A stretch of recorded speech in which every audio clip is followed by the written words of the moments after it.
Good afternoon. बैठे बैठे सभी।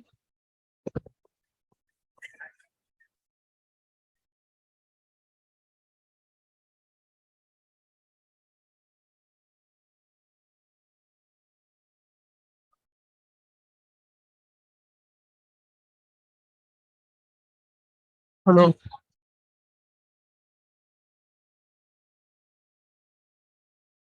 कैमरा सही करना है।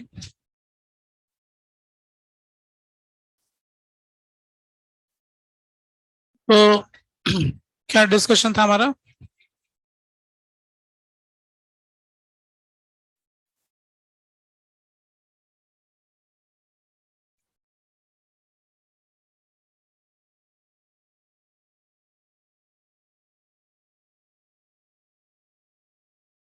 क्या नंबर था डीबी पे?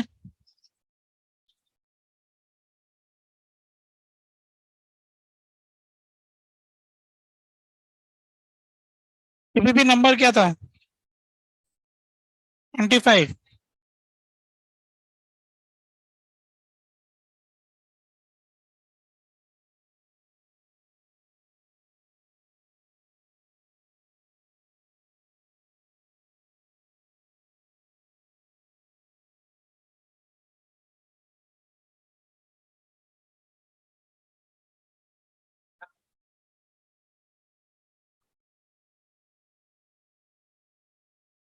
हाँ बस कैमरा से। फर्स्ट का ABC, सेकंड का BC, थर्ड का BC, फोर्थ का AC, सेवंथ का BD, नाइन्थ का, एट्थ का AB।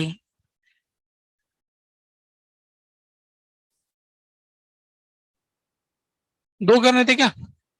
25 26।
लो, तो ये 25 में कोई क्वेश्चन आपने पूछना है? पहले ही पूछना है। 25 का पहला ही सवाल पूछना है।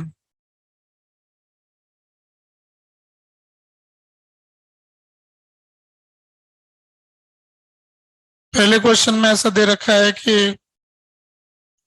एक क्यूब है हमारे पास। Question number 1।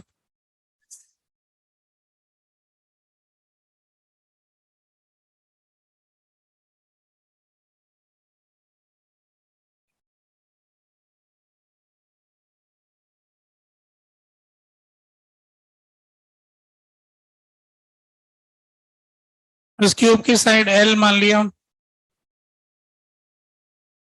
ठीक है। और साइड A लिखा तो A ले लेते।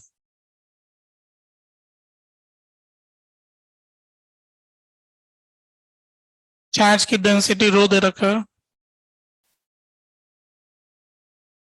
तो कोई भी क्यूब जो है उसका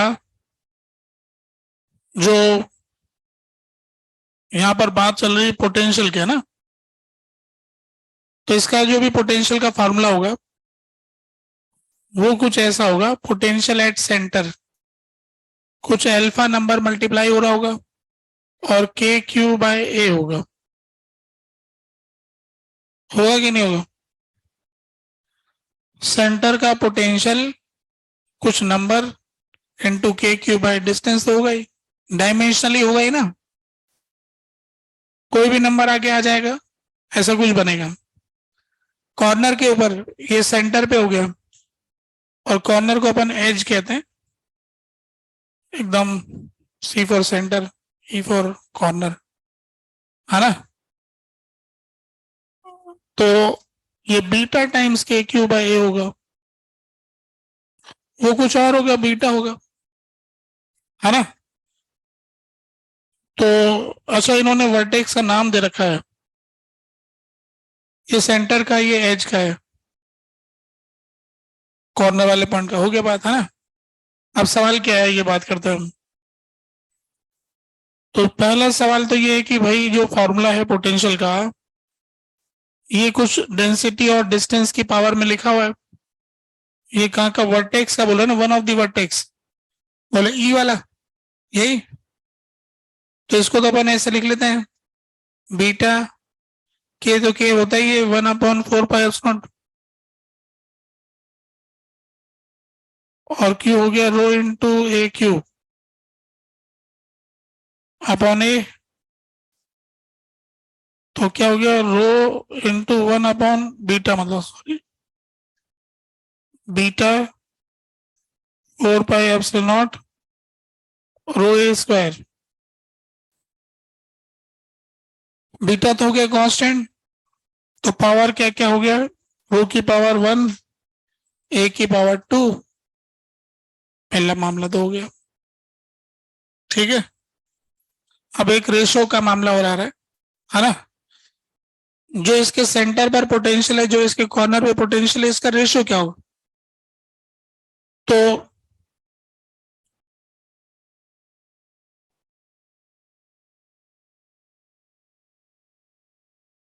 यही पूछा ना, ठीक है। अब देखो ऐसा ऐसा करते हैं कि अगर हम ऐसा काम करें, ऐसा काम करें,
ऐसा करें तो कॉर्नर भी सेंटर पे आ जाता है, कॉर्नर को सेंटर बना लेते हैं।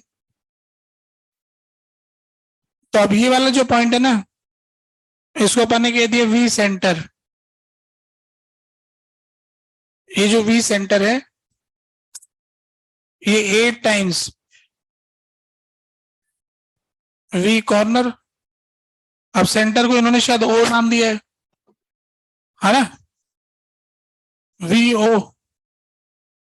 अच्छा V O, O for centre है ना, और कॉर्नर वी ए है, तो इसको वी ओ लिख लेता हूं और इसको वी ए लिख लेता हूं।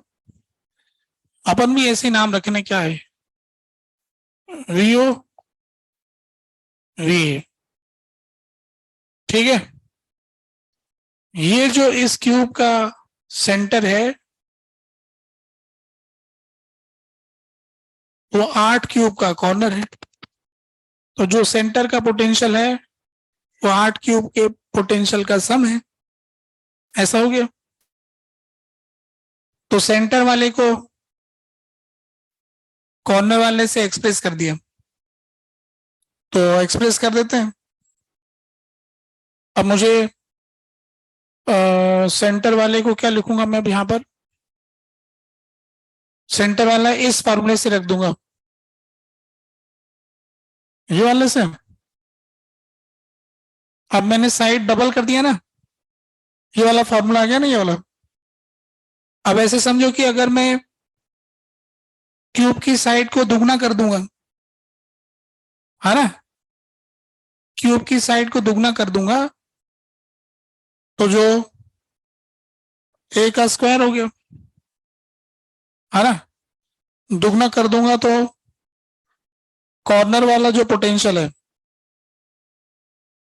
मतलब सॉरी सेंटर वाला जो पोटेंशियल है वो अल्फा आ रहा है ना इसके अंदर, तो इसमें भी ऐसे फैक्टर आ जाएगा, alpha into 1/4 pi epsilon naught rho A square आ जाएगा ना।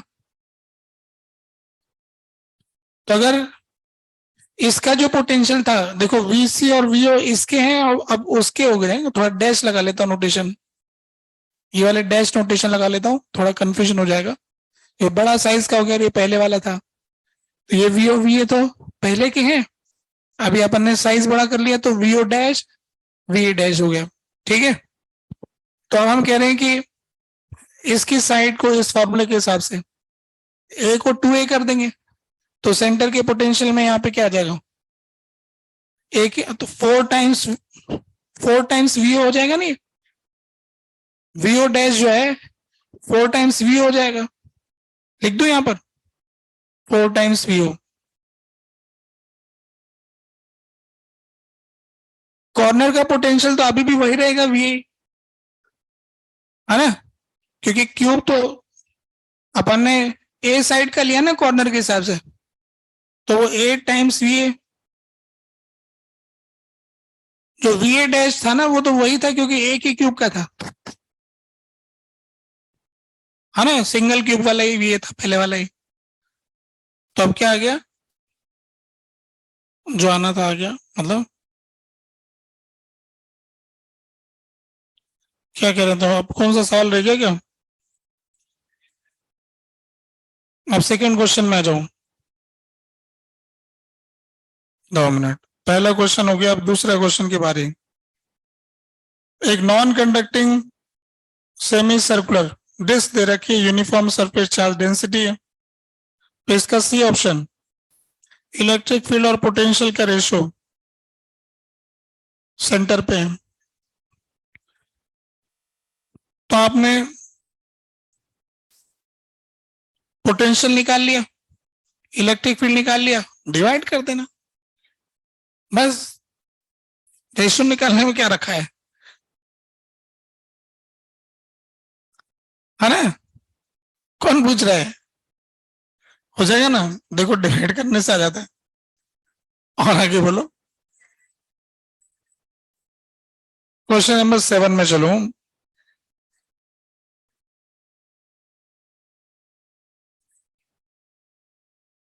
है क्या पोटेंशियल निकालने के लिए तुमने क्या किया, ई डॉट डी आर से नहीं करते, क्योंकि फॉर्मूला जो तुम्हारे पास था वो तो सिर्फ सेंटर का था, ई डॉट डी आर तब होता है तुम्हें जनरल पॉइंट का इलेक्ट्रिक फील्ड बताओ,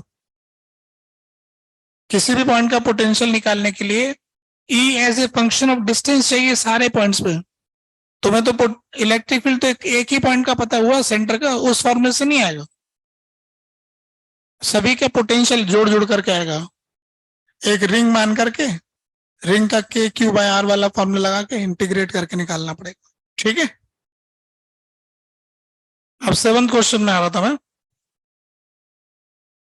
क्वेश्चन नंबर 7 में लिखा है कि for which of the following rate of change with respect to time is 0, उसका सी ऑप्शन। ठीक है, सी ऑप्शन करते हैं, तो सबसे पहले कुछ रिलेशन लिख लेते हैं अपन, है ना, बैठ जाओ बताते हैं। 7th क्वेश्चन हमारे पास में ऐसे कुछ है और इनको आपस में जोड़ दिया गया, 100 बबल दे रखे हैं। ठीक है,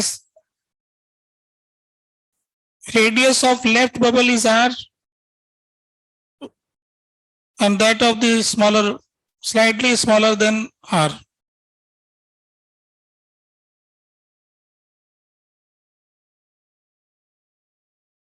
अच्छा, इसका r है और उसका कुछ और है, तो अपन तो r1 मान लेते हैं इसका, इसका r2, r1 की वैल्यू r बोल रहे ना, ठीक है।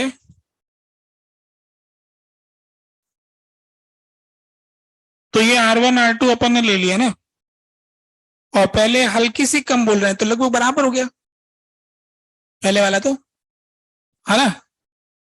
तो अब अपने पास में क्या है कि पहले का दोनों का बराबर मान लेते हैं लगभग, स्लाइडली बोला ना इसलिए, और बाद का r1 r2 हो गया। ये क्या बात है, स्लाइडली था फिर क्यों चेंज हो रहा है?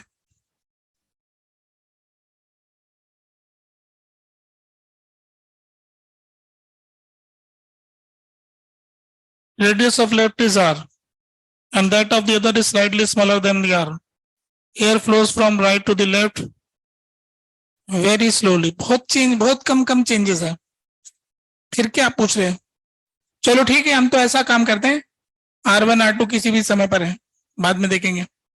तो r1 r2 किसी भी समय पर है तो इसका मोल कंजर्व रहेगा, n1 प्लस n2 बराबर कांस्टेंट, मानते हो? मोल कंजर्व रहेगा। तो मोल कैसे कंजर्व करते हैं? P1 V1 upon R T, P2 V2 upon R T बराबर कांस्टेंट। आर टी चला गया, बाहर का क्या प्रेशर जीरो बताए, आउटसाइड प्रेशर पढ़ो, उसमें कुछ लिखा होगा, इन वैक्यूम लिखा हुआ ना, वैक्यूम में रखे हुए हैं, पढ़ने से मिल जाता है, पहली पंक्ति में लिखा हुआ, लिखा है ना, पढ़ने से पता चला, ठीक है। आर टी चला गया, P1 की जगह क्या लिख दूंगा, 4s by r1 into 4/3 pi r1 cube, 4s by r2 4/3 pi r2 cube c dash. अब ये यहां से पाई s/3 सब उड़ गया, 4 भी उड़ गया, है ना। तो एस r1 स्क्वायर, एस भी उड़ गया ना, तो सिर्फ r1 square, r1 square plus r2 square is constant, कोई नया कांस्टेंट मान लो,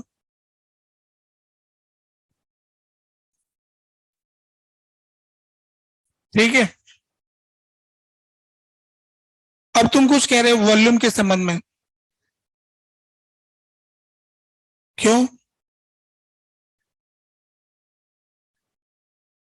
तो कनेक्टेड है तो कोई नियम है कि कनेक्टेड तो वॉल्यूम कंजर्व रहता है, ऐसा कुछ? एक गैस थी जिसको हमने आधा वॉल्यूम कर दिया, तो आधा नहीं कर सकते? गैस का वॉल्यूम आधा डबल कभी नहीं किया क्या? तो कंजर्व क्यों रहता है? गैस का कभी कंजर्व रहा क्या? प्रेशर चेंज हो रहा है कि नहीं हो रहा है? रेडियस वगैरह चेंज हो ही रहा है, तो वॉल्यूम क्यों कंजर्व? गैस में तो वॉल्यूम चेंज होता है ना, कम ज्यादा होता रहता है, आधा भी कर देते हैं, डबल भी कर देते हैं, इतना चेंज हो जाता है, तो फिर कैसे क्या होगा? ठीक है, पानी में थोड़ी है कि पानी की कंजर्व कर दिया, है ना। माने लिक्विड स्टेट में कंजर्व करते हैं, सॉलिड स्टेट में करते हैं, गैसियस स्टेट में मोल कंजर्व करते हैं, तो इसलिए मोल किया, ठीक है। अब सरफेस एरिया क्या होता है इसका, 4 पाई कॉमन आ गया सरफेस एरिया में, 4 पाई r1 स्क्वायर 4 पाई r2 स्क्वायर, उसको एरिया 4 पाई से गुणा करने से एरिया हो जाता है, इसलिए एरिया हो गया, ठीक है। कोई आपत्ति विपत्ति नहीं, बात क्लियर हो गई। और बताइए, हो गया 25 number. 8th question. Suppose at any instant number of moles in left is 4 times the number of mole in the right. तो क्या होगा? किसी वक्त इसमें इससे 4 गुना है तो इनको डिवाइड कर दो. नंबर ऑफ मोल इसमें लिखा ना n1, नंबर ऑफ मोल इसमें n2 लिखा, इनको डिवाइड करो तो इन दोनों को डिवाइड कर दो, फिर देखो क्या आता है. आ जाता है आंसर, है ना. वो जो n1 n2 लिखे ना उनको डिवाइड करने से आ जाएगा, सीधा ही सवाल है. इस प्रकार ये 25 नंबर का डीपीपी हो गया. 26वें में आते हैं. बताइए 26वें में कोई समस्या?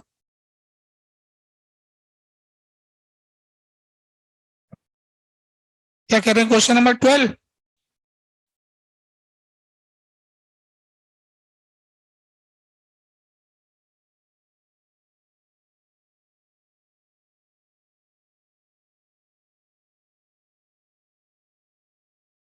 क्वेश्चन नंबर 12 में लिखा है कि certain number of spherical drops of liquid of radius Y R. एक बड़ी ड्रॉप बनाते हैं.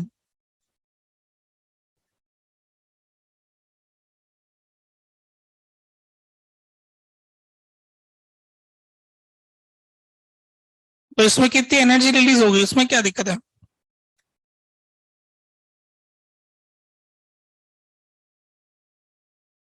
One two three n number बड़ी ड्रॉप बन गई. अब पानी का मामला है तो वॉल्यूम कंजर्व होगा. तो 4/3 pi R cube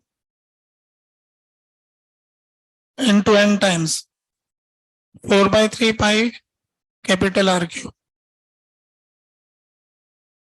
which is equal to V. ये वी हो गया,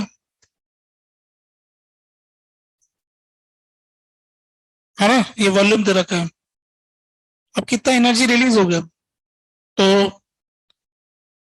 loss you initial minus you final. तो यू इनिशियल हो गया एस इंटू एस की जगह टी लिखा हुआ है, T into 4 pi R square into n minus S into area, T into 4 pi R square. ठीक है. अब इसको अपन क्या करते हैं कि सॉल्व करते हैं. टी कॉमन लेते हैं, इसको 4/3 pi R cube into N 3/r ऐसे लिख सकते हैं, है ना. Minus 4/3 pi R cube into 3/r ऐसे लिख सकते हैं. 4/3 pi R cube into N V हो गया पूरा, वी के बराबर T V into 3/r, V into 3 capital R. V common आ गया. क्या ऐसा है कोई आंसर? 3 भी कॉमन आ रहा है. तो इस तरह से प्रश्न हो गया. और बताइए कोई? नहीं हो गया डीपीपी. 26 भी हो गया. रख देता. और कुछ था क्या? बस. तो आगे बढ़ते हैं.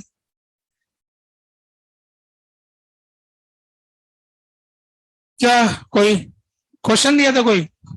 क्या क्वेश्चन था?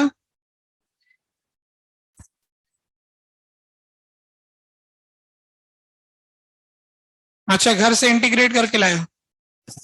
डबल इंटीग्रेशन कर दिया.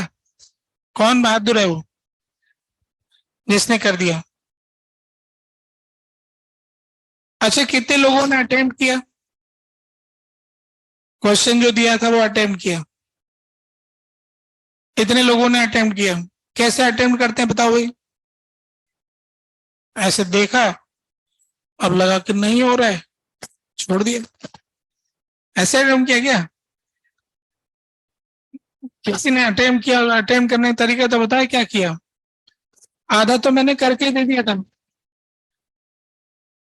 और उसके बाद में उस जगह पर एलिमेंट बना के लिख करके आगे पहुंचना था। तो कहां तक पहुंचे? इंटीग्रेशन का एक्सप्रेशन आ गया, पर इंटीग्रेशन कर नहीं पाए। चलो तुम्हारा एक्सप्रेशन को सच्चा मानता हूं, बताता हूं। भरोसा कर रहा हूं कि तुमने सही लिखा होगा, है ना? बताओ क्या एक्सप्रेशन है?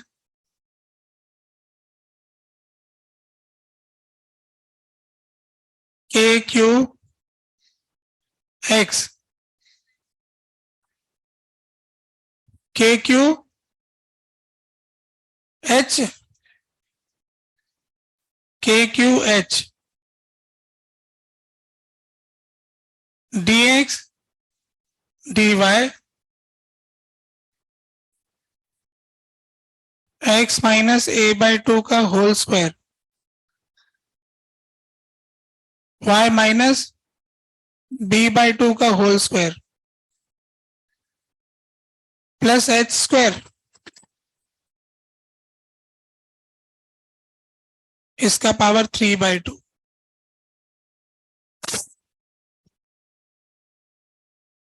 बस इतना ही,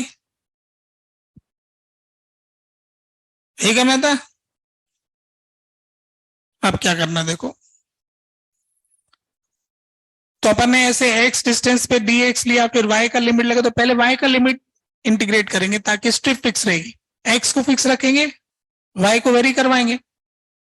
तो पहले y की लिमिट लगाएंगे, माइनस y की लिमिट है माइनस बी बाई टू से b बाई टू, क्या कहते हैं स्ट्रिप के अंदर y की लिमिट क्या आ रही है? माइनस बी बाई टू से b बाई टू। ओके, ये y की लिमिट, फिर x की लिमिट है माइनस ए बाई टू से ए बाई टू। तो जो कांस्टेंट है ना, बाहर करो उनको। तो बाहर कर देते हैं, K Q H D x, ये सब बाहर हो गया। अब इधर कौन रह गया? डी वाई, और ये X minus A by two का स्क्वायर प्लस एच स्क्वायर, ये तो हो गया कांस्टेंट। और y minus B by two का स्क्वायर, इसका पावर 3/2। ये है अपना इंटीग्रेशन।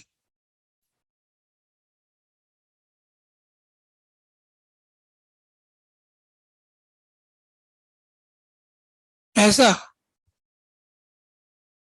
मैंने जो चित्र बनाया था तो ऐसा नहीं था, तुमने कुछ और किया, डिफरेंट किया।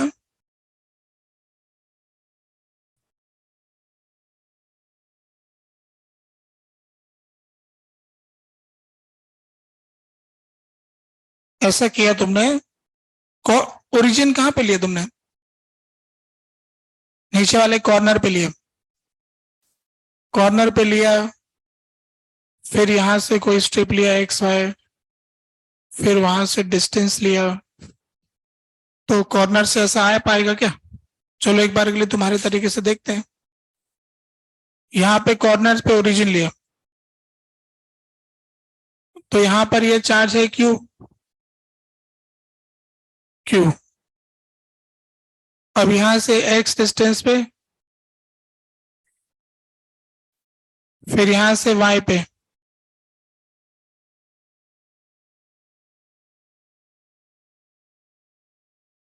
तो यहां से इसको ज्वाइन किया,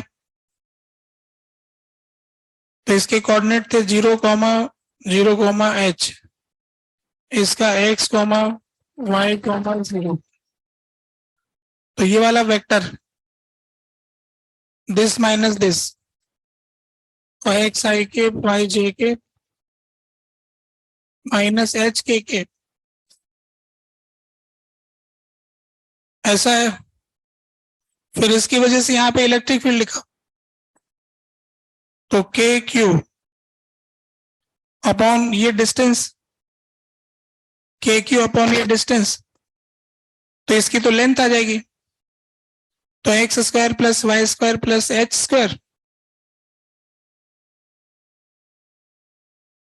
इसकी लेंथ तो ये आएगी ना, X square plus Y square plus H square,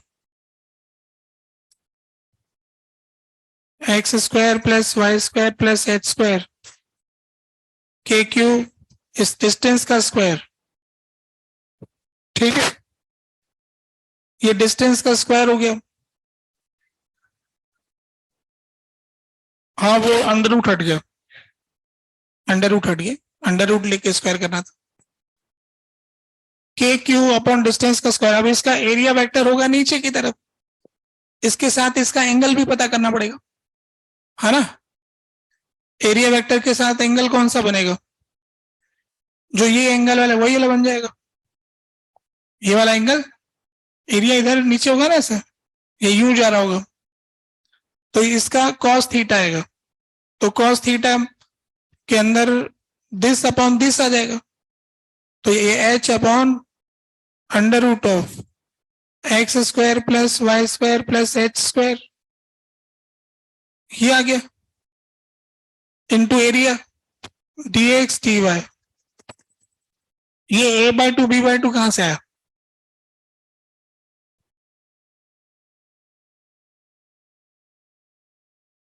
limit लगा दिया था, लिमिट तो अभी लगाया नहीं हमने, इंटीग्रेट तो हुआ ही नहीं, पहले लगा दी लिमिट। देखो तुमने जो समाधान मैंने लिखा वो भी भूल गए, ऐसे कैसे अटेम्प्ट करते हो। ये आया था, ये लिमिट कैसे लगाया, जब ये ऐसा रहा ना एक्सप्रेशन तुम्हारा वाला, तो वैसे वो अच्छा लग रहा है मुझे, सुंदर लग रहा है तुम्हारे वाले से, वो कर लेता हूं मैं तो, ये अच्छा लग रहा है, ये करते हैं, ये नहीं करते हम।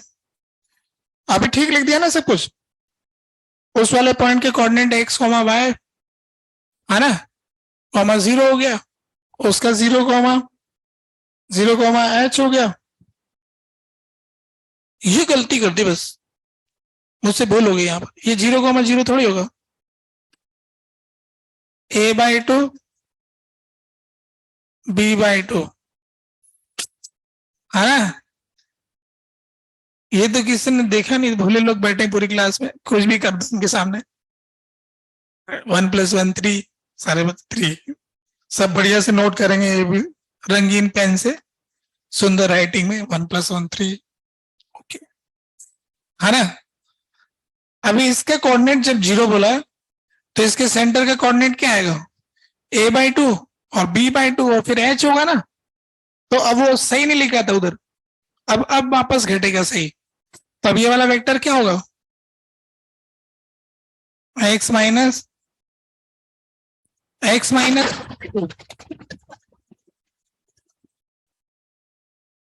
माइनस b बाई टू और h दिस माइनस दिस किया ना, अभी ठीक लिख दिया। तो अब क्या समझ में आया कि जो लिख रखा था उनमें ये वाला बन जाएगा, है ना। अभी ठीक है, ये अब सही लिखा हुआ है, समझ में आ गया। तो अपना लिमिट लगाने का है, y का लिमिट 0 से लेके b तक, 0 से लेके a तक, ठीक है।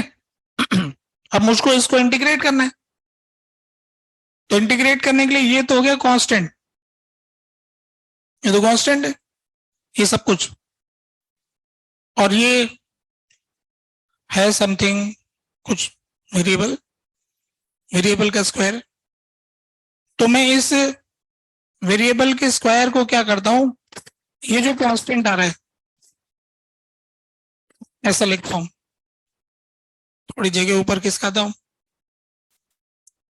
ये इंटीग्रेशन के Q H T x, substitute मैं इधर करता हूं, सब्स्टिट्यूट ये करता हूं कि y minus B by two, y minus B by two का जो स्क्वायर है उसको मैं x minus A by two का square plus H square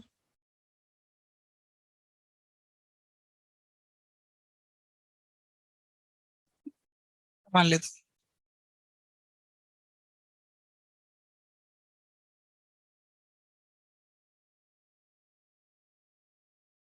y minus B by two का स्क्वायर है ना, x minus A by two का square plus H square tan square theta.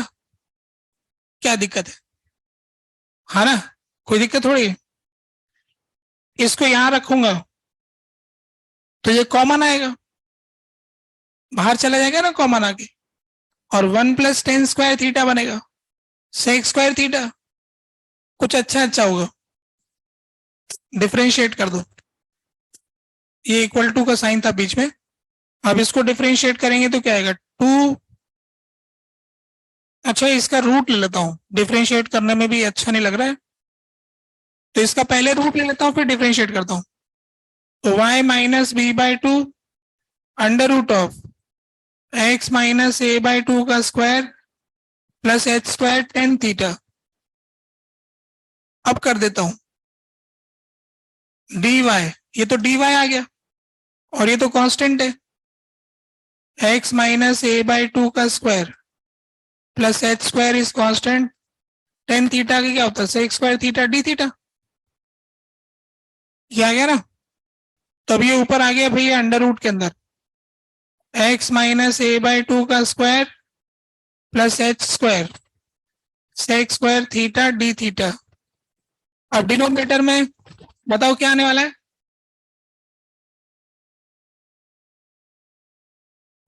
ये वाला कॉमन लूंगा, फिर क्या आएगा अंडर रूट के फॉर्मेट में बाहर आएगा, इसका क्यूब आ जाएगा क्या, इसका नीचे क्यूब आ जाएगा इस अंडर रूट वाले का ही, X minus A by two का स्क्वायर प्लस एच स्क्वायर का क्यूब, ठीक है। और वो क्या हो गया सेक क्यूब थीटा, तो ये तो ऊपर जाके कॉस थीटा हो गया। इतना सुंदर इंटीग्रेशन। अच्छा ये तो अंडर रूट का क्यूब था, तो एक अंडर रूट नीचे से क्यूब हट गया तो स्क्वायर हो गया, स्क्वायर हो गया तो अंडर रूट हट गया है ना, अंडर रूट हट गया तो इधर इस इंटीग्रल के बाहर चला गया क्योंकि कांस्टेंट है। तो K Q H D x upon x minus A by two का स्क्वायर प्लस एच स्क्वायर, ये तो बाहर आ गया और ये इंटीग्रेशन हो गया कॉस थीटा डी थीटा, ठीक है। Cos theta D theta sine theta हो गया इंटीग्रेशन। अब टेन थीटा ये है, तो मुझको बताओ कि साइन थीटा क्या होगा, ये रहा ना टेन थीटा, फिर साइन थीटा बता दो।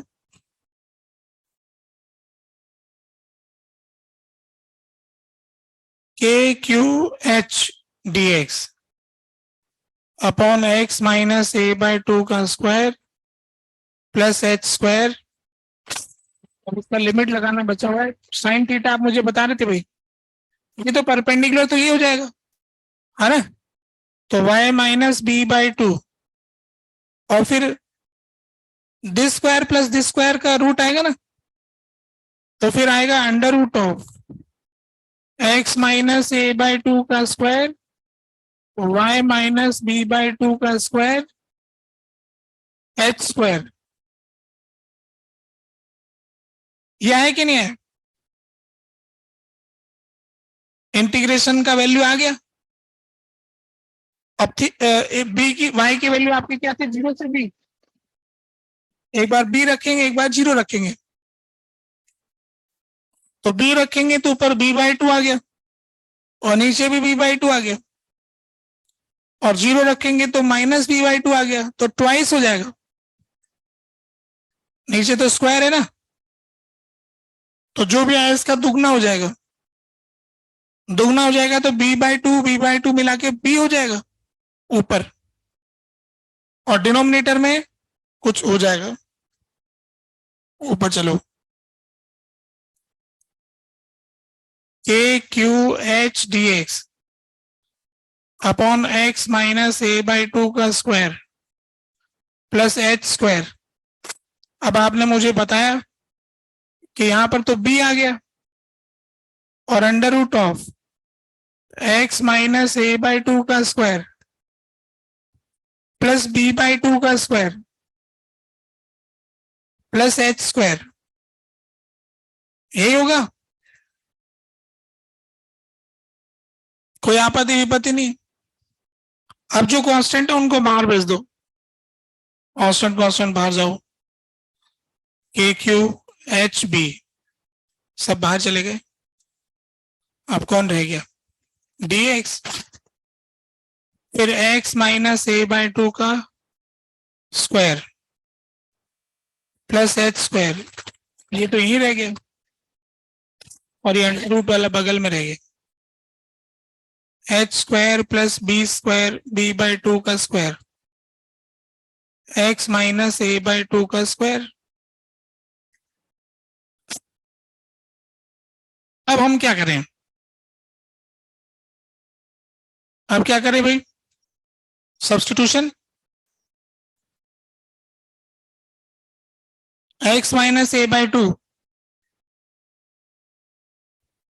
H square plus B by two का square,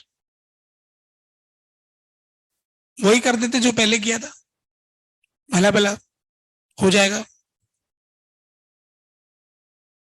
H square plus B by two का square is equal to into tan square theta है, इंटू टेन स्क्वायर फाइव मान लेते हैं अब, tan square phi is equal to X minus A by two का square. क्या कहते हो, अच्छा लग रहा है। अब इसका रूट ले लेता हूं, तो under root of H square plus B by two का square tan phi x minus A by two, तो इसका डिफरेंशिएशन कर देता हूं, sec square phi D phi equal to D X. अब देखो, के क्यू एच बी, अब D X की जगह उठा के इसको रख देंगे, under root of H square plus B by two का स्क्वायर। थोड़ा सा कटिंग करनी पड़ेगी इसकी,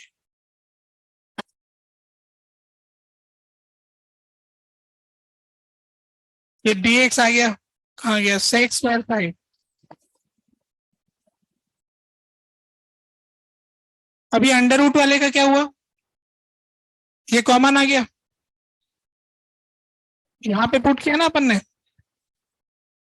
तो ये रूट के साथ बाहर आया, और फिर ये सेक स्क्वायर फाइव का सेक फाइव बचा, तो नीचे क्या बचा, सेक फाइव, और ये अंडर रूट कट गया क्या ऊपर नीचे, ये जो नीचे आएगा, और वो जो ऊपर अंडर रूट कट जाएगा, काट देते हैं, हट जाओ भाई, चला गया ये। अब इसकी वैल्यू और रह गई, X minus A by two का स्क्वायर, इसके बाद रखा, यहाँ पे रखो इसकी जगह एच स्क्वायर प्लस इसका स्क्वायर, वही square H square plus B by two का whole square bracket tan square phi, फिर क्या लिखा है, जिसको मिटाया था कहाँ गया वो, सेक फाई। अब ये ऊपर जाकर के हो गया सेक फाई, ऊपर सेक फाई रह गया और नीचे क्या रह गया?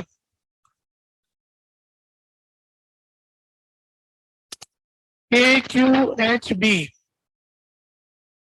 सेक फाई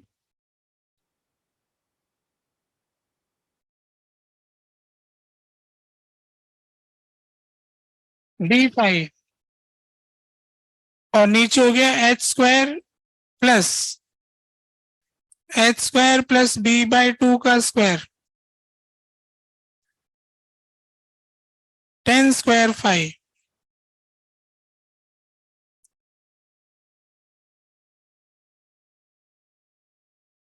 ये है ना।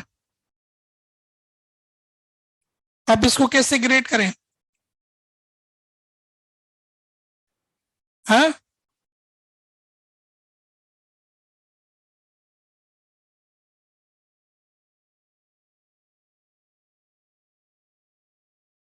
10 स्क्वायर फाई को क्या लिख ले? साइन स्क्वायर फाई अपन cos square phi. Cos square phi इधर गुणा कर दें, फिर कॉस फाई ऊपर ले जाए तो ऊपर कॉस फाई आ जाएगा। चलो ऐसा करते हैं, K Q H B integration में आ गया ऊपर cos phi D phi divided by H square cos square phi plus H square plus B by 2 का whole square sine square phi.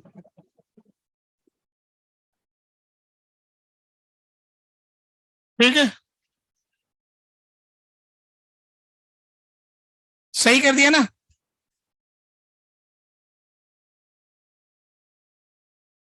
हाँ,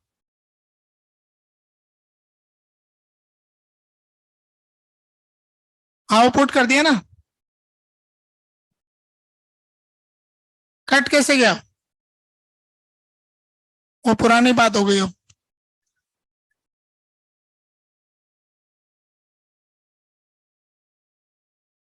कट रहा था इसलिए हटा दिया। कट रहा था ना भाई।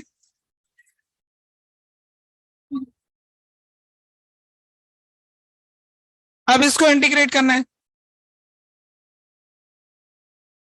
तो कॉस स्क्वायर फाई को चाहो तो साइन स्क्वायर फाई में लिख सकते हो, है ना।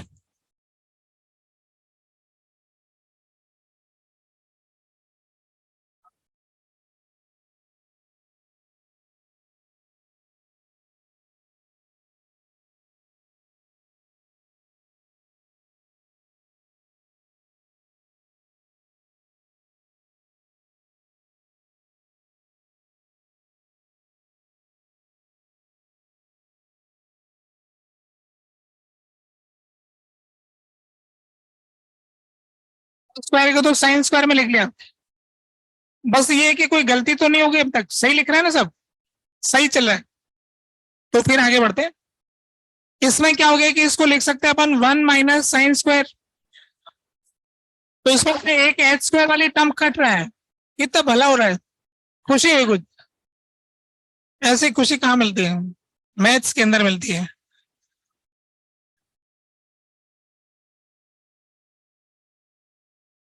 देखो मैंने क्या किया, 1 माइनस साइन स्क्वायर पाई किया ना, तो ये एच स्क्वायर और ये वाला कट गया, तो बचा क्या? फिर 1 बचा, एच स्क्वायर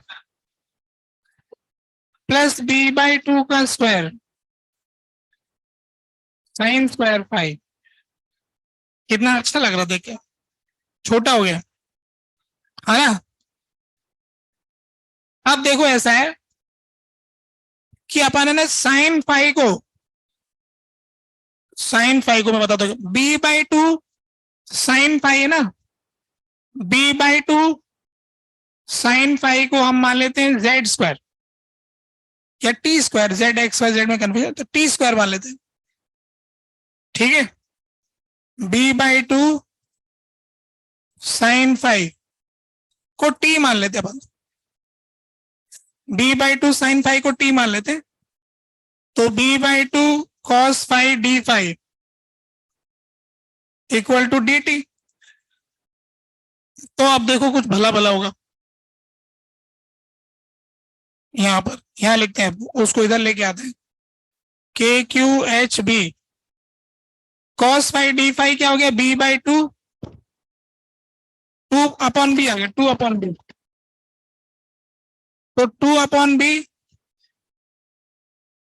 है ना, two upon B D T divided by H square plus T square. H square plus T square हो गया ना, बी से बी कट गया, टू बाहर चला गया, और अच्छा हो गया कुछ, to K Q H D T upon H square plus T square. ये तो जाना पहचाना इंटीग्रेशन है। जब एच को, टी को एच टेन फाई मान लेते हैं, टी को एच टेन फाई हो गया ना, बड़ा सीधा है, हो रहा है। ये लो, T is equal to H, अब ये फाई तो ले चुके हैं, एच टेन अल्फा, अल्फा ले लेते हैं। तो डी टी क्या हो गया, H sec square alpha D alpha, two K Q H sec square alpha D alpha, H square common, sec square alpha, one plus tan square alpha, sec square alpha cut गया, H से H cut गया, दोनों H cut गए, किस सब गायब।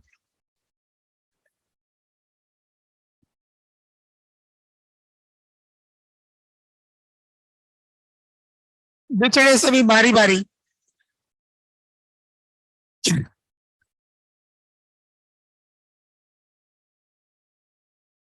ये तो हो गया इंटीग्रेट।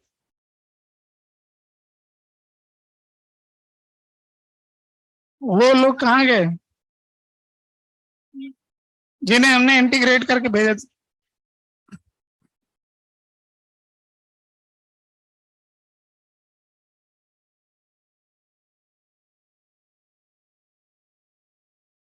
तो हो गया भाई अल्फा, डी अल्फा का इंटीग्रेशन अल्फा हो गया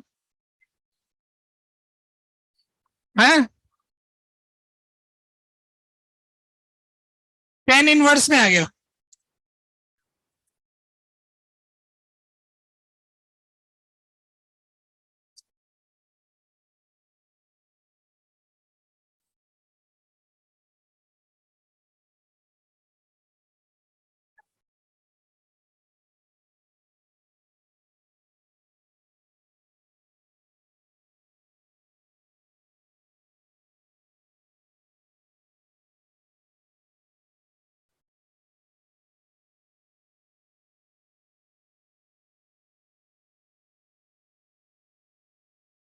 इतना सा था भाई।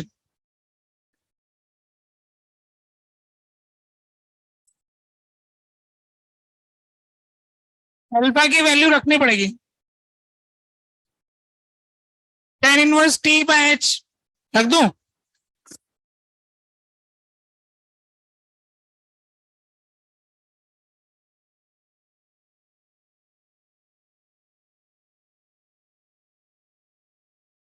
इंटीग्रेशन आ गया टू के क्यू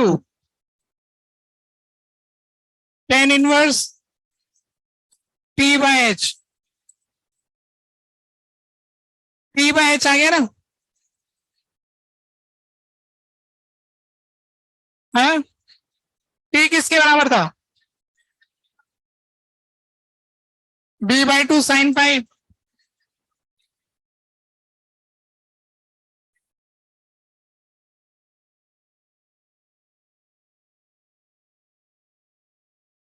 फाइव कहाँ गया, साइन फाइव, ये था टेन फाइव, टेन फाइव की वैल्यू थी X minus A by two upon under root of H square plus B by two का स्क्वायर, ये है ना। तो अब इससे साइन फाइव का वैल्यू पुट करेंगे यहां पर, 2k³ tan inverse b by two h sine five x minus A by two divided by x minus A by two का square plus H square plus B by two का square का under root, ये लिखा ना। अब x का limit लगाना है 0 से लेके ए तक। एक्स का लिमिट क्या था, 0 से, ओके 0 से ए। आगे बढ़े,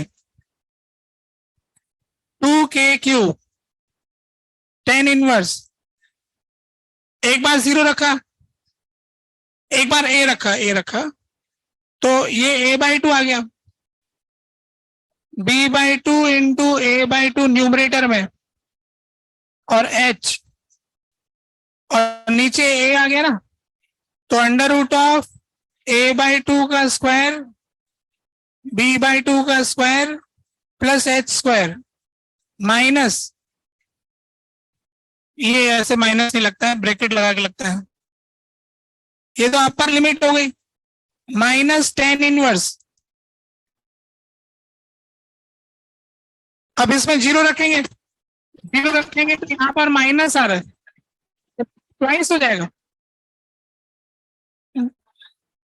इसका दुगना हो जाएगा ना, सेम ही तो आ रहा है, इसका डबल कर दो,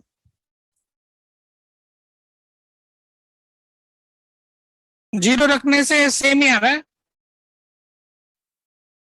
ठीक है डबल कर देते हैं, तो यहाँ पे 4 हो गया, 4k³।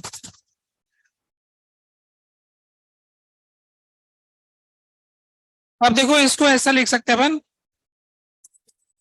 ये जो इंटीग्रेशन है, अब देखो जो बीच में माइनस था ना, माइनस ऑफ टेन इनवर्स आया था, सही लिख दिया क्या, सही लिखा ना। यहां पर 0 रखने से बाहर माइनस था तो प्लस हो गया ना, क्या ये ठीक नहीं लिखा है कि minus of tan inverse minus five, क्या ये टेन इनवर्स फाइव के बराबर होता है, वही लिखा मैंने। अच्छा देखो इसमें है ना, के जो है 1/4 पे एप्सिलॉन हो गया ना, तो काट दूं, Q upon epsilon naught ten inverse A B by two, A B by 4 है, ए बी बाई 4, 4 नीचे ले आता हूं, under root of A by two का स्क्वायर बी बाई टू का स्क्वायर एच स्क्वायर, ये 4h आएगा ना, 4h बाय पाई। अच्छा इसको चेक करना चाहते हैं, इसको चेक करना चाहते तो अपन ऐसा कर लेते हैं कि a इक्वल टू बी ले लेते हैं और h is equal to A by two, है ना, b इक्वल टू ए और h is equal to A by two, तो अपन ने देखा था उसका आंसर आता है q बाई 6 एप्सिलॉन। पुट करके देखो, b is equal to A और h is equal to A by two, h is equal to A by two और b इक्वल टू ए,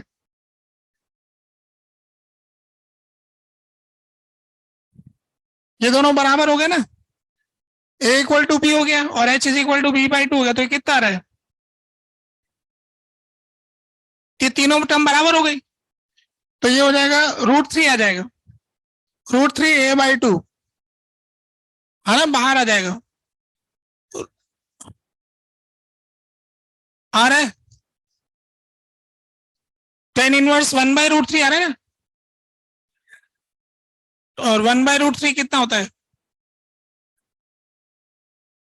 5/6, तो 5/6 तो Q/6 है ना, फॉर्मूला तैयार हो गया ऐसे किसी भी जनरल के लिए, कोई कठिन तो नहीं था।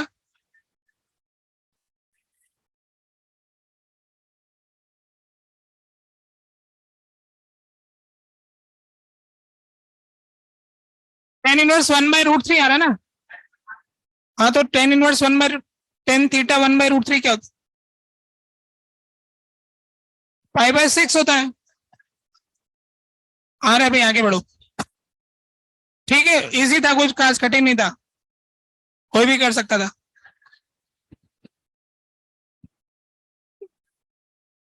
आगे बढ़ो भाई। अपनी क्लास में कंडक्टर का स्टेटमेंट लिखा था, आखिरी स्टेटमेंट कुछ रह गए थे, अर्थिंग के बारे में बता दिया था, है ना, अर्थिंग के बारे में बता दिया था, इक्विपोटेंशियल बॉडी बता दिया था, है ना।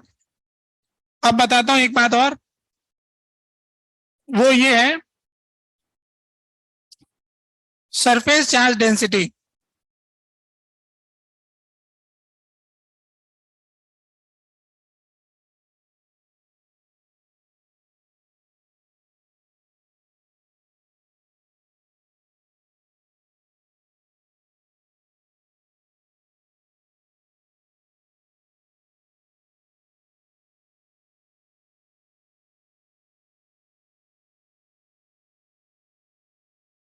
ये नेक्स्ट स्टेटमेंट हो जाएगा हमारा, है ना। अर्थिंग के बाद कंडक्टर की प्रॉपर्टीज में ही हम लिख रहे थे ये सरफेस चार्ज डेंसिटी के संबंध में, सरफेस चार्ज डेंसिटी जो है उसके बारे में हम कुछ बात कहना चाहते हैं। तो ये दो फैक्टर पे डिपेंड करता है, ऐसा स्टेटमेंट बताया, ठीक है। पहला factor radius of curvature,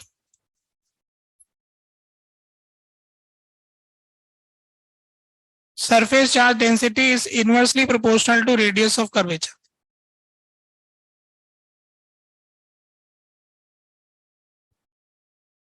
surface charge density जो होती है रेडियस ऑफ कर्वेचर के इनवर्सली प्रोपोर्शनल होती है।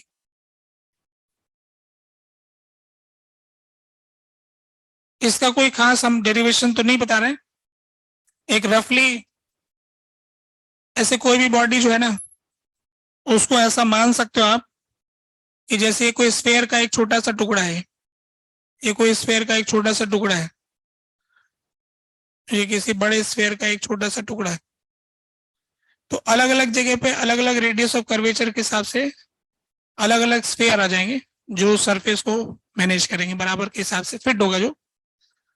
तो इसमें इन सब का पोटेंशियल तो एक होगा, जो भी स्फेयर इन सब के पोटेंशियल एक होंगे, V1 equal to V2 equal to V3 जो भी होंगे।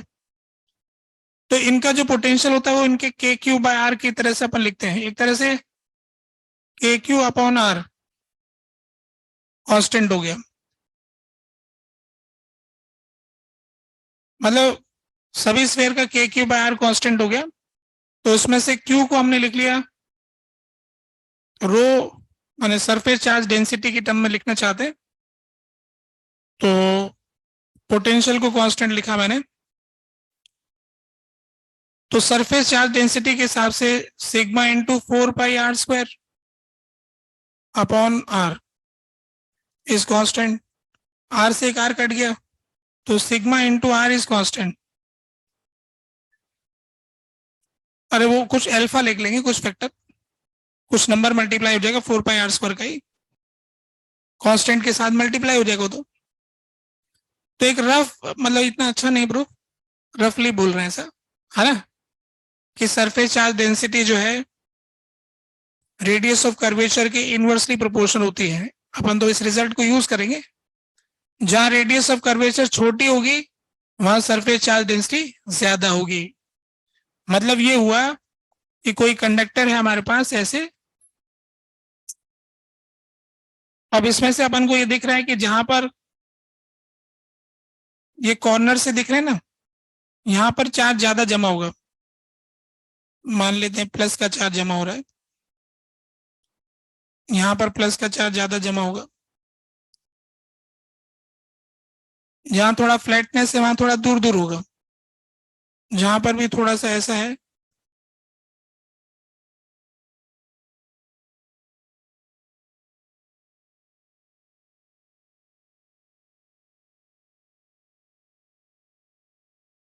ऐसे, तो सरफेस चार्ज डेंसिटी रेडियस के अनुसार जमा हो जाती है।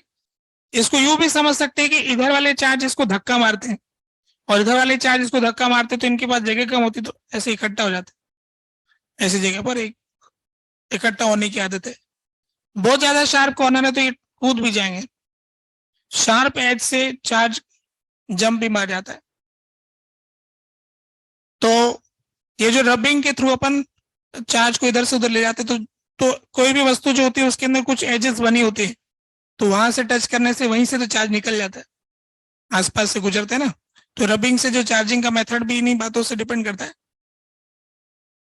अभी दूसरा पॉइंट जो इसमें था, दूसरा फैक्टर, वो ये था,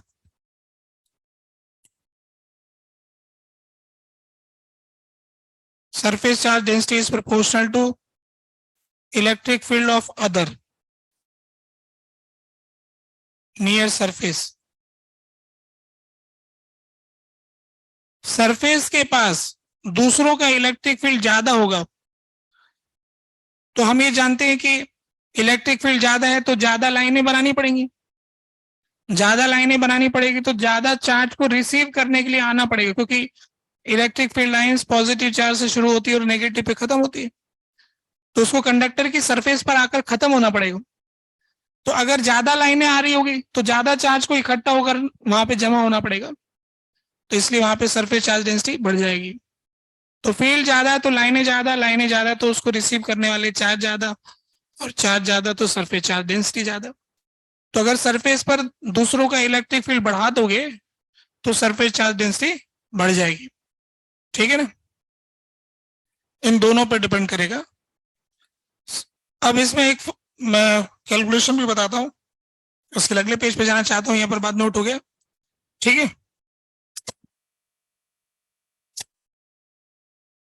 तो इसमें जो कहना चाहता हूँ वो ये है सरफेस चार्ज डेंसिटी के संबंध में, कि अगर कोई कंडक्टर है और इसके किसी लोकेशन पर हम सरफेस चार्ज डेंसिटी निकालना चाहते हैं, तो सरफेस चार्ज डेंसिटी मान लीजिए यहां पर है कुछ, तो हम ये जानते हैं कि कंडक्टर की सरफेस पर इलेक्ट्रिक फील्ड जो होता है वो परपेंडिकुलर होता है। तो परपेंडिकुलर होता है तो उसके लिए यहां पर एक कोई सरफेस चार्ज डेंसिटी लेता हुआ मैं एक छोटा सा गॉसियन सरफेस ले रहा हूं। ऐसे ये मैंने लिया गॉसियन सरफेस।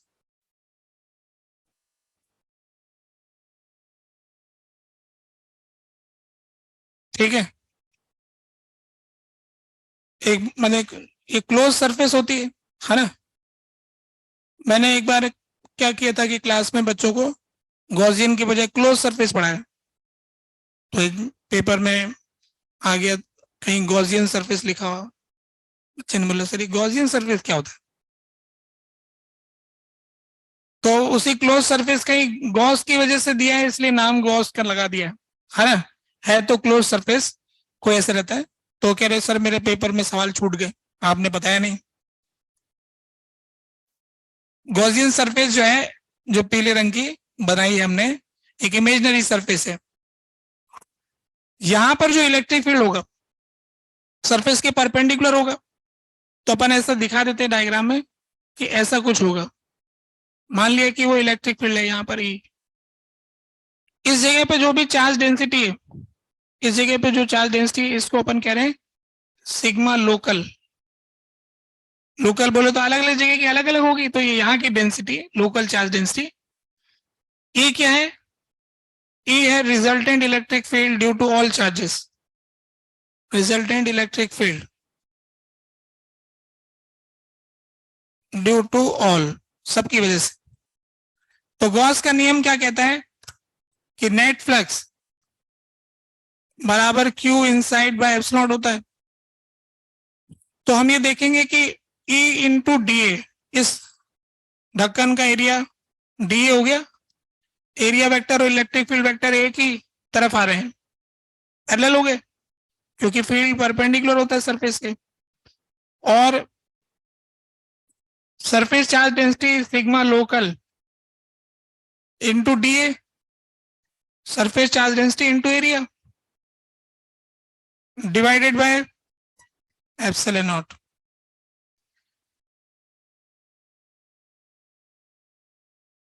तो यहां से डी डी उड़ गया। अभी बताते हैं,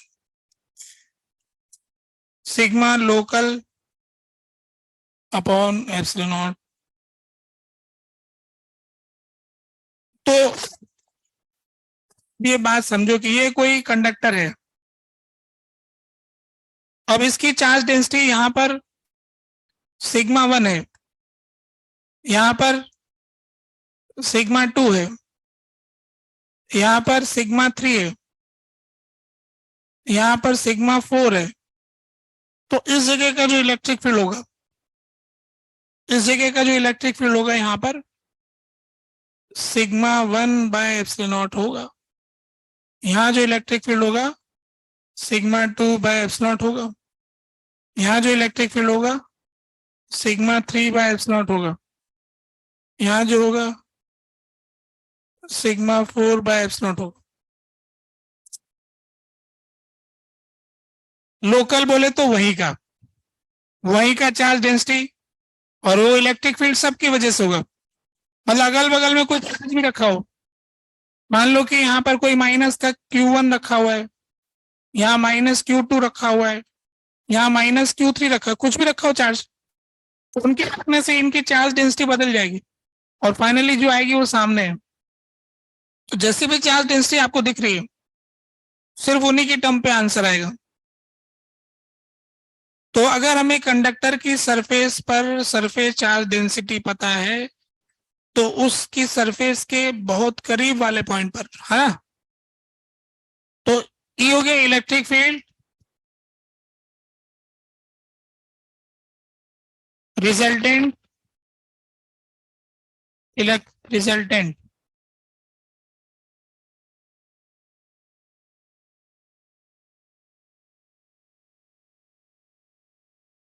इलेक्ट्रिक फील्ड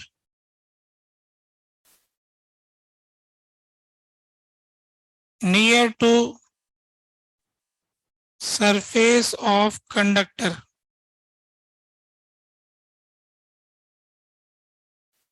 जस्ट आउटसाइड। देखो इनसाइड तो जीरो है,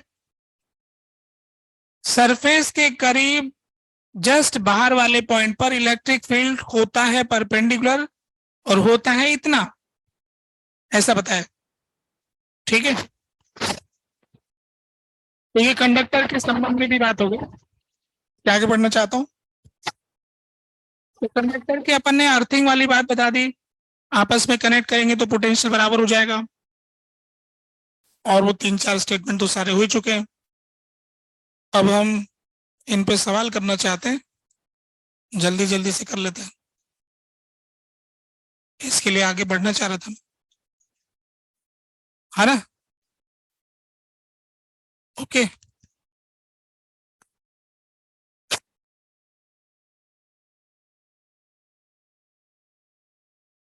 ठीक है ना।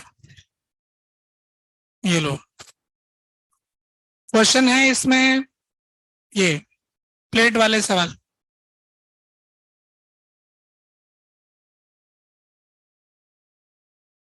कोई भी प्लेट का सवाल आए उसको हम कैसे करेंगे ये देखते हैं।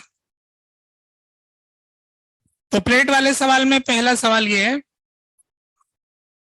हमारे को दो प्लेट दे रखी है,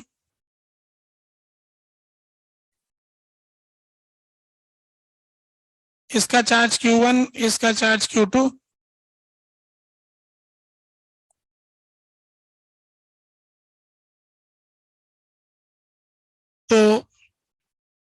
हमसे ये कहा गया है प्रूव दैट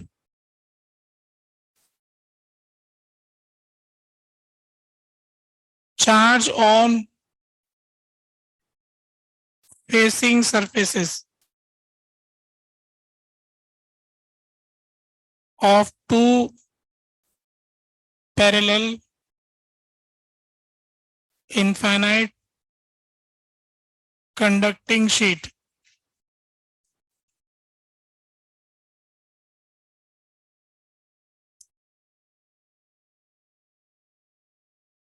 is always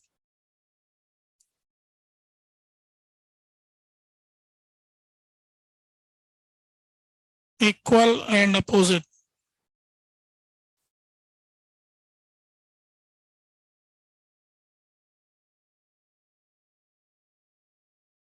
आमने सामने वाली सरफेस पर चार्ज इक्वल अपोजिट होता है, ये साबित कीजिए।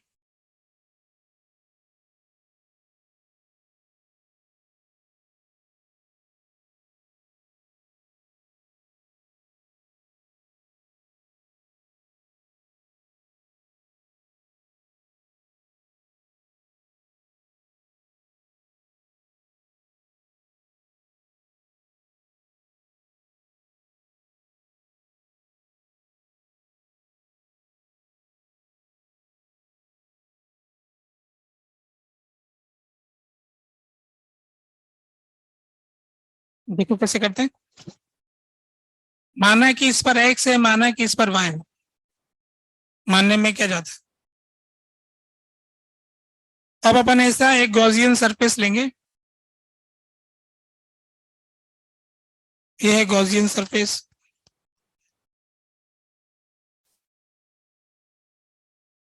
बताओ ये गॉसियन सरफेस कैसा है, मतलब शेप में क्यूबॉइड है ना। चार दिख रही, 6 सरफेस। इन 6 सरफेस में से जो इलेक्ट्रिक फील्ड होगा इस तरफ होगा ना, इसका एरिया वेक्टर उधर, इससे जीरो, इससे जीरो, इससे जीरो, इधर वाली से, और उधर वाली से जीरो, और इन दोनों से जीरो, क्योंकि कंडक्टर के अंदर है, क्योंकि कंडक्टर में तो ये जीरो होता है। इन दोनों से जीरो, इधर और उधर वालों से जीरो, क्योंकि एरिया वेक्टर यूं, इलेक्ट्रिक फील्ड इधर, उधर वाले से एरिया वेक्टर, इलेक्ट्रिक फील्ड इधर, ऊपर वाले का एरिया ऐसे, इलेक्ट्रिक फील्ड इधर, तो सबसे जीरो हो गया। तो इससे साबित हो गया कि नेट फ्लक्स बराबर क्यू इनसाइड बाय एप्सिलॉन होता है। तो नेट फ्लक्स तो जीरो होता है, तो x plus y by epsilon होता है, तो y is equal to minus x. तो ये प्रूव हो गया कि चार्ज इक्वल अपोजिट होगा।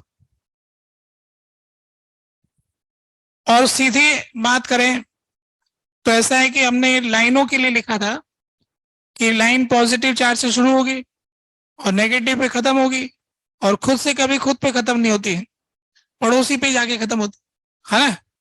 तो कहने का मतलब प्लस से शुरू, माइनस पे खत्म, तो ये इंफिनिटी तक जाती है। तो एक से जो लाइन शुरू होगी उसको खत्म होने के लिए दूसरी प्लेट के अलावा कोई रास्ता ही नहीं, उसकी सारी लाइनों को दूसरे कंडक्टर की सरफेस पर जाना ही होगा।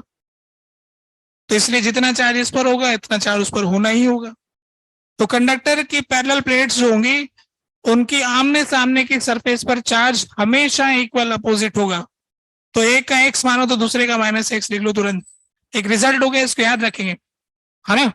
पहला सवाल हो गया रिजल्ट के तौर पर, एक स्टेटमेंट भी बन गया एक तरह से। ये सवाल ही नहीं है, स्टेटमेंट भी बन गया। कंडक्टर में चाहो तो स्टेटमेंट भी लिख सकते हो। तो दूसरा सवाल, सेकंड क्वेश्चन जो है,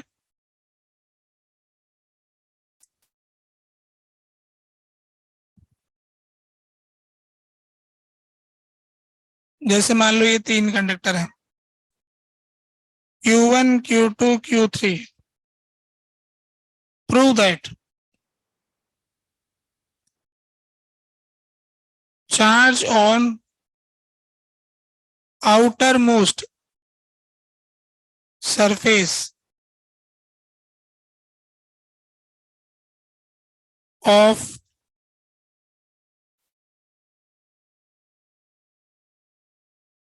infinite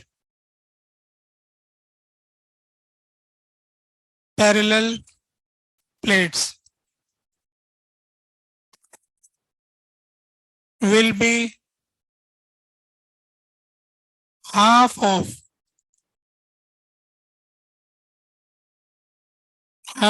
total charge of all plates. सारी प्लेट पे जितना चार्ज होगा उसका जोड़ने से आधा जो आएगा वही आउटर मोस्ट सरफेस पर होगा। कंडक्टर की आउटर मोस्ट सरफेस पर जो चार्ज है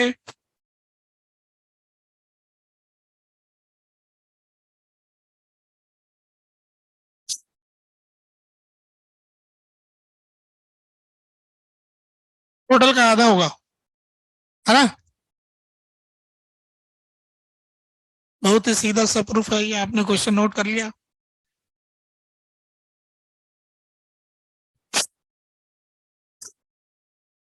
तो प्रूफ बताता हूँ फिर।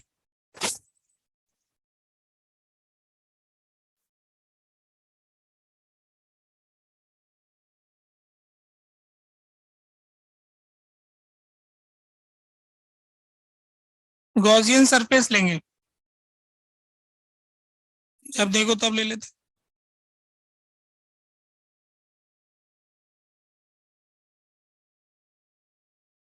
गॉसियन सरफेस लिया है, क्लोज सरफेस, ठीक है। यहां पर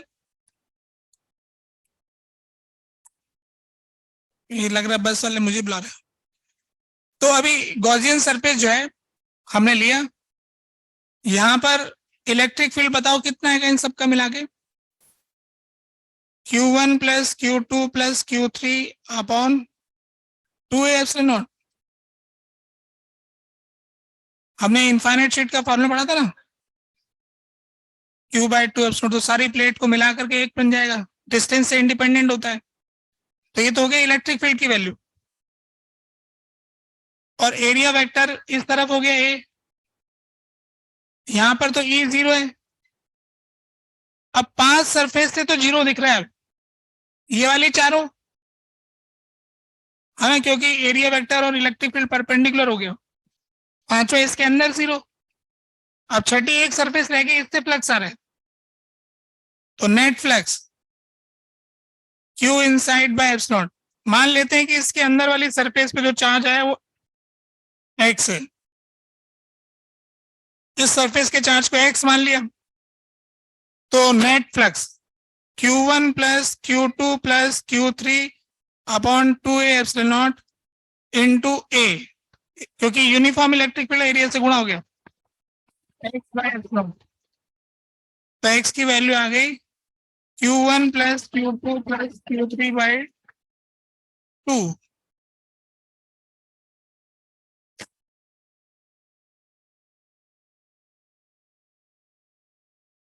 ठीक है, तो कंडक्टर की आउटर मोस्ट सरफेस पर टोटल का आधा, आमने सामने इक्वल अपोजिट। ये दो जानकारी होने से प्लेट पे चार्ज बताना पड़ जाए कभी किस पे कितना होगा, तुरंत बता देंगे, है ना। कोई अगर हमसे पूछ ले तो हम तुरंत बता देंगे, जैसे कैसे पूछ ले, बात तो ये हो गई नोट। इस आउटर जो भी, इस पर भी वही होगा। आउटर मोस्ट किसको कहते हैं? आउटर मोस्ट ये होती है या फिर ये होती है। एक बेंच पे आउटर मोस्ट पे कौन बैठे बच्चे, वो देखे, उन्हीं की बात होगी, है ना, जो सबसे किनारे पर है, बीच वाले को नहीं बोल सकते आउटर मोस्ट, है ना। ये कह रहा था कि जैसे मेरे को किसी ने दिया 3 प्लेट और पूछ लिया Q-2Q 3Q, बता दो कि इन सभी सरफेस पे कितना कितना चार्ज होगा, 1 2 3 4 5 6, find charge on each surface.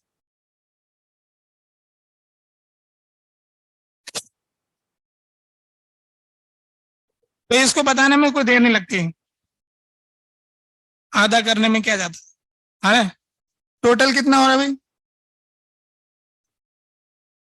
Total कितना है, 2q का आधा कितना होता है, q, तो दे दो q q, इसको भी q और इसको भी q। अब इसने कहा मेरे पास तो टोटल ही q, तो इसका 0 हो गया, क्योंकि टोटल q में से सारा q बाहर चला गया तो 0 हो गया। तो इसने कहा फिर 0 का माइनस लूंगा मैं, 0 के माइनस का कुछ होता नहीं है, तो ये -2q और ये 2q, ऐसे बंटवारा कर लो कभी भी। अच्छा एक चीज देखना है कि कोई भी इस प्लेट के अंदर का पॉइंट लेना, इसके लेफ्ट में जितना चार्ज होगा उतना राइट में भी चार्ज होगा। इधर क्यू है तो इधर भी क्यू है, क्योंकि आमने सामने वाला तो कैंसिल हो जाएगा, सिर्फ आउटर मोस्ट वाले तो बचेगा। अब इसमें जाते हैं, इधर क्यू है क्योंकि आमने सामने वाला तो कैंसिल, आउटर मोस्ट ही तो बचेगा क्यू, और उधर वाला क्यू। तो कोई भी प्लेट का पॉइंट ले लो, उसके लेफ्ट में जितना चार्ज होगा उतना राइट में होगा ही होगा, वो तो निश्चित है, इसमें कोई शक नहीं, वो दोनों स्टेटमेंट से बन जाएगी बात, कोई बनाना चाहेगा तो, है ना। अगर कोई मतलब माइन्यूट सा चेंज कर देता है सवाल में, ऐसे लोग बाग क्या गड़बड़ करते रहते हैं।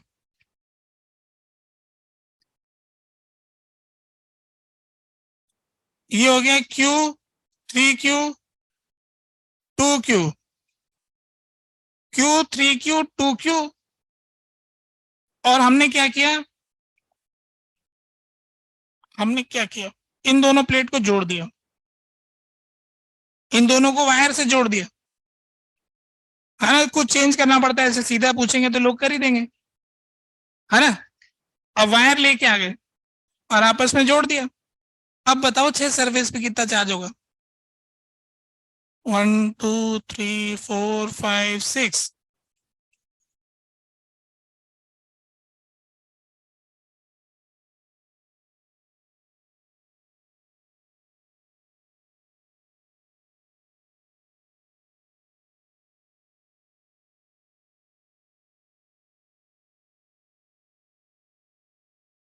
अभी जाना पड़ेगा बस वाले को।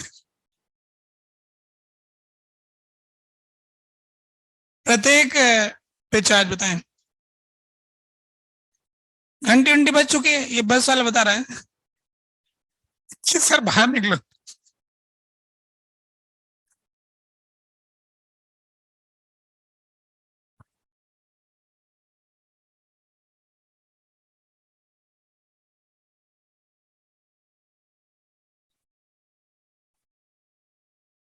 हाँ, क्या आप लोगों ने आंसर निकाल लिया? देखो स्टेटमेंट तो जो है वो तो सच्चे ही, सच्चे स्टेटमेंट सदा लगते हैं। बताओ कि टोटल चार्ज कितना है, 6Q का आधा कितना होता है, तो इधर तो 3Q हो गया, इधर तो 3Q हो गया। अब भोला बच्चा सो इसके बाद तो 2Q था, 3Q कहाँ से आ गया? अच्छा -Q भी होता है, ऐसे कर लेते हैं, हाँ। ये -Q हो गया, तो फिर आमने सामने इक्वल अपोजिट, तो यहां पर तो Q हो गया। अब चक्कर क्या पड़ने वाला है कि कोई भोला बच्चा बोलेगा इस पे 3Q था तो इधर 2Q कर देगा, क्योंकि अब ये वायर से जुड़ा हुआ है ना, तो इधर से आ जा सकता है। अब इन दोनों के बीच का पोटेंशियल सेम हो गया, चार्ज का अब हिसाब नहीं लग पाएगा। अब अब अपन को वापस x और -x मानना पड़ेगा, मालूम नहीं क्या होगा।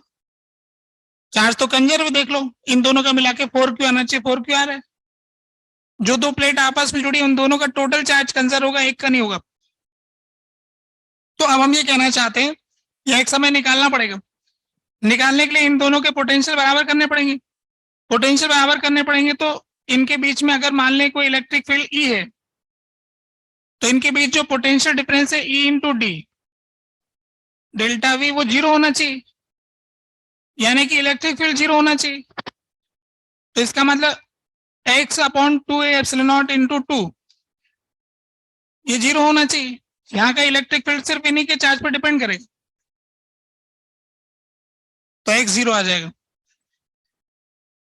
तो इन दोनों प्लेट को आपस में जोड़ा, तो इनके पोटेंशियल बराबर कर दिए, पोटेंशियल बराबर कर दिए, तो पता चला कि इलेक्ट्रिक फील्ड जीरो होगा, और इलेक्ट्रिक फील्ड जीरो होगा तो पता लगा कि एक जीरो होगा, मतलब आमने सामने वालों का चार्ज न्यूट्रलाइज हो जाएगा ऐसे जोड़ने से। तो आंसर हो गया 0 0, है ना। तो सारी सरफेस का बता दिया, टाइम थोड़ा ओवर हो गया। अगली क्लास में फिर कुछ सवाल और रह गए जो अगली क्लास में करेंगे हम, ठीक है। आप लोग क्या करना है कि जो HCV में गॉस लॉ का चैप्टर दिया हुआ है उसके एक्सरसाइज वाले सवाल करके लाना, ठीक है। उसके HCV गॉस लॉ के क्वेश्चन कर लाना, ठीक है।